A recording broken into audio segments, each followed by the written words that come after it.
कथा, जैसा खाए अन्न वैसा हो मन। पिताजी महाराज जी द्वार पर खड़े हैं, आपसे कुछ कहना है। कौन से महात्मा जी? पिता ने उत्सुकता से पुत्र से पूछा। वह बड़े त्यागी महात्मा जो 3 दिन पहले हमारे यहाँ धर्म उपदेश करने आए थे। अरे कहीं वे तो उस चोरी से संबंधित नहीं है? पुत्र ने उत्तर दिया, पिताजी वे बड़े लज्जित से द्वार पर खड़े हैं, कहते हैं अपने पिताजी से मिलने का समाचार कहो। वे किसी बड़े ज़रूरी काम से आपसे मिलने का आग्रह कर रहे हैं। लज्जित से हैं जी। उनके नेत्र लज्जा से पृथ्वी पर गड़े हुए हैं। उनकी शक्ल सूरत देखकर मालूम होता है कि वे मन ही मन बड़े दुखी हैं। इधर हम कौन से सुखी हैं। 3 दिन से अपने यहाँ से खोए हुए सोने से हार को खोज रहे हैं। हमने महात्मा जी की खातिर की उन्हें भोजन कराया, रात्रि में शयन कराया, पर वे बिना बताए सुबह को घर से गायब हो गए। उसी दिन से हमारे सोने का हार गायब है।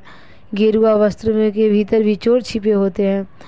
हो न हो कहीं महात्मा जी के मन में लोभ तो नहीं आ घुसा? यह संभव तो नहीं है, पर आदमी आखिर हाड़ मांस का पिंड ही है। कौन कह सकता है महात्मा चोरी नहीं कर सकते? किसी न किसी क्षण मनुष्य में कमजोरी आ सकती है। तो महात्मा जी को अंदर बुला लाओ। क्या आज्ञा है आपकी? पुत्र ने फिर पूछा। ले आओ, देखो वे क्या कहना चाहते हैं। पिता की आज्ञा पाकर पुत्र बाहर चला गया। बाहर द्वार पर वहीं त्यागी महात्मा खड़े हुए थे जो 3 दिन पूर्व उनके यहाँ ठहरे थे। उनका उपदेश सुनने के लिए शहर के असंख्य लोग आए थे। खूब भजन कीर्तन हुआ। बीच बीच में उनका धार्मिक प्रवचन भी चलता रहा। संबंध सभा बंद हो गई। गृहस्थों को बड़ा संतोष हुआ था। यह सब देखकर सभी ने अपने जीवन को धन्य समझा। उसकी भावनाओं में उफान आया। उसने अपने को बड़ा धन्य समझा जो इतने बड़े महात्मा ने उसका घर पवित्र किया था, उन्हें अपने घर में ठहरा लिया।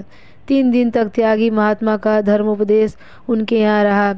धर्म और सद्ज्ञान की गंगा यमुना प्रभावित होने लगी। सभी ने सत्संग का लाभ उठाया। फिर एकाएक एक दिन वे सुबह को गायब हो गए। उसी दिन से सोने का हार के गायब होने की बात मालूम हुई। चोर की खोज मच गई। हाय, किस दुष्ट ने हार चुरा लिया? यह सोच विचार उस गृहस्थ के मन में चल रहा था। मन में बड़ा विषुदा था। वह थोड़ी देर बाद गृहस्थ दरवाजे पर आया। देखो वही महात्मा शर्माए से उनके द्वार पर खड़े हैं। उनके नेत्र नीचे हैं, जैसे उसने कोई अपराध हो गया हो। कुछ कहना चाह रहे हैं, पर शब्द उनके मुंह पर आकर रह जाते हो। मन का अंतर्द्वंद चेहरे पर उभर रहा था। कहिए महात्मा जी, कैसे दर्शन दिए? चित्त तो प्रसन्न है ना? क्षमा कीजिए, मुझसे एक बड़ा अपराध हो गया, उसी के संबंध में स्पष्टीकरण करना है।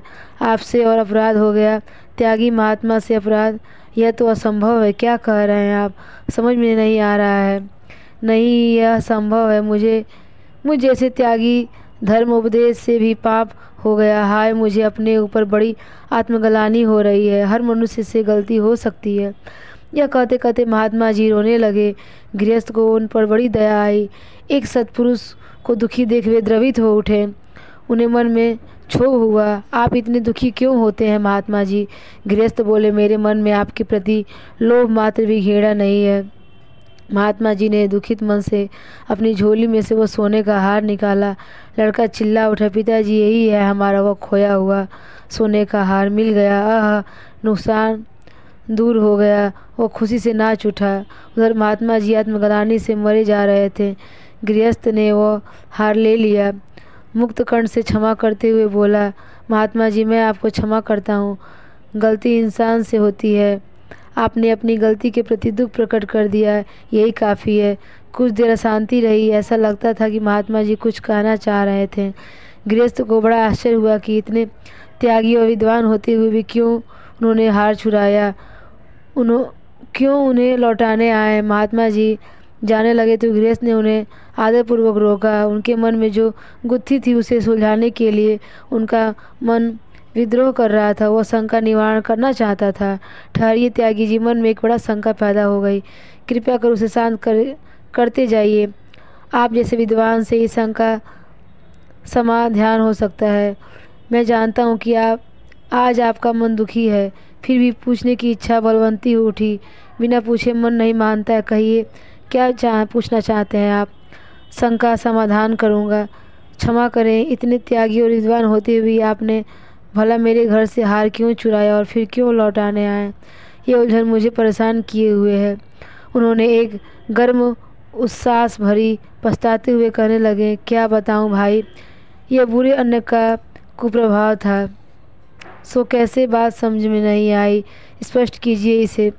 अन्न के कुप्रभाव का हार की चोरी से भला क्या संबंध हो सकता है? महात्मा भारी मन से धीरे धीरे कहने लगे, अन्न का मन पर अच्छा या बुरा प्रभाव पड़ता है। जैसा खाएं अन्न वैसा बने मन। ईमानदारी के अन्न से सद्वृष्टियाँ उभरती हैं, जबकि बेईमानी के अन्न से कुवृष्टियाँ। अच्छे इंसान पर बुरी कमाई का खराब असर पड़ता है, कुफल भी दिखा सकता है। हाय, मैं उसी का शिकार बना। उस दिन क्या हुआ, कृपया वातावरण स्पष्ट कीजिए, मुझे बाद में मालूम होगा। क्या मालूम हुआ? जिस आदमी के यहाँ से मैंने भिक्षा ली थी, संयोग से वह एक चोर निकला। उसका अन्न भी चोरी से ही लाया हुआ था। चोरी के अन्न को खाने से मेरी बुद्धि में चोरी कुसंगार उत्पन्न हो गए। मैंने इसी कुसंगारों के प्रभाव से आकर आपके सोने के हार की चोरी कर डाली। बुरे अन्न को खाने से मेरी बुद्धि भ्रष्ट हो गई थी। ओह, तो यह था चोरी के अन्न का बुरा प्रभाव। फिर आप यह हार कैसे लौटाने आए? सौभाग्य ही समझ लीजिए। उनके बाद मुझे दस्त शुरू हो गए और वह चोरी का अन्न बाहर निकल गया। तब फिर सद्बुद्धि लौटी और अपने द्वारा होने वाले पाप का ज्ञान हुआ। हाय, वह चोरी का अन्न, उसी की वजह से त्यागी होकर भी मैं आपके यहाँ से हार चुरा लाया।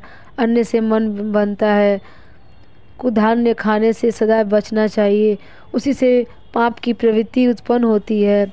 अब समझा महात्मा जी, जब आप जैसे सन्यासियों पर बुरे अन्न का ऐसा कुप्रभाव पड़ सकता है, तो हम जैसे गृहस्थों पर तो और भी हानिकारक असर पड़ सकता है। वही मनुष्य सुखी है जो ईमानदारी के सूखे टुकड़े तक खाता है। ईमानदारी से कमाए अन्न को खाकर चोरी, हिंसा, झूठ, कपट, भ्रष्टाचार, धोखेबाजी की कुवृष्टियाँ पैदा होती हैं। अन्न का संबंध धर्म से है। जो अन्न सच्चे परिश्रम से कमाया गया है, उसी से स्वस्थ और निरोग रहता है, सुमति विकसित होती है। पाप और पुण्य की स्थिति भोजन के पवित्रता पर निर्भर है। पाप की कमाई से रोग, शोक और चिंता उत्पन्न होती है और धर्म का वास्तविक ज्ञान सच्चाई से परिश्रम कर जीविका उपार्जन से होता है। भोजन बुद्धि का निर्माता है। पवित्र मार्गों द्वारा कमाए भोजन से आत्मबल, धर्म आचरण और सद्गुणों का विकास होता है। ओह, आज तो बड़ा ही अमृतमय उपदेश मिला। गृहस्थ महात्मा के चरणों पर गिर पड़ा। यह वीडियो आपको कैसी लगी कमेंट बॉक्स में कमेंट करके ज़रूर बताएं। और हमारे चैनल पर नए हैं तो प्लीज़ लाइक और सब्सक्राइब करें।